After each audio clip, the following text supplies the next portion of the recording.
This Sunday, our political editor Andrew Clennell joins me. Andrew, the government, as I say, stepping up border controls, but this comes in the context of a number of groups calling for them to do so, including the Queensland Premier Anastasia Palaszczuk.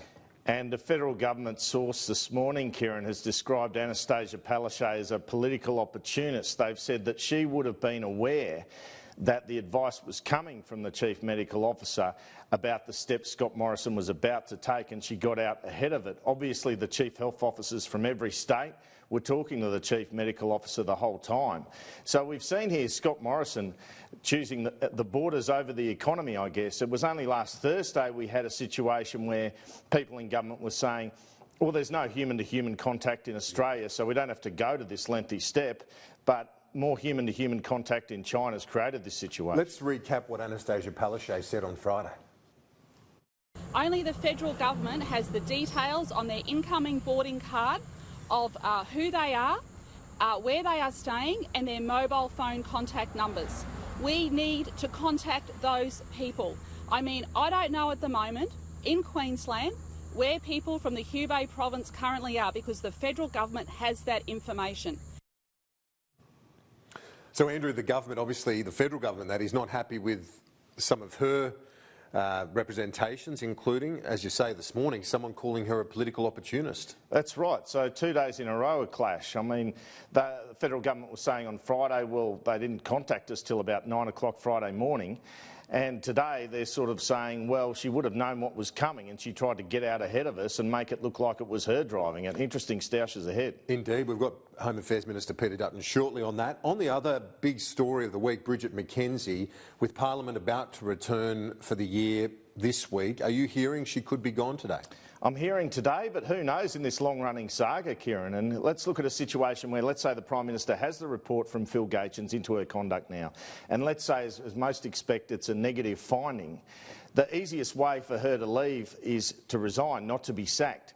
Therefore, we'd have a situation where before the Prime Minister announces anything about that, he would have to have a long discussion with her, and or Michael McCormack would, and have to attempt to get her to resign. So that could take more than a day as well. I'm told if there is a change on that front, we'll have a minimal reshuffle would be the case.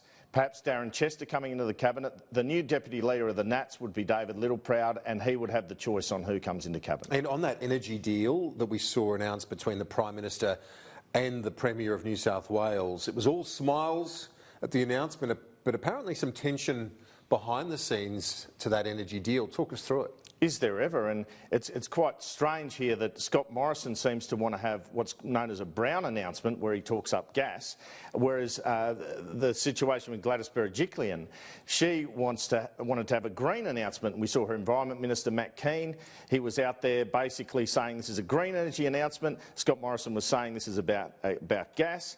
You know, one senior federal government figure described New South Wales government as, quote, a bunch of inner city lefties, and based on that, they were sort of saying they wanted to spin it one way. We got out ahead of them. One thing that's left in the lurch here, Kieran, is the Liddell Power Station, due to close 2023, major supplier.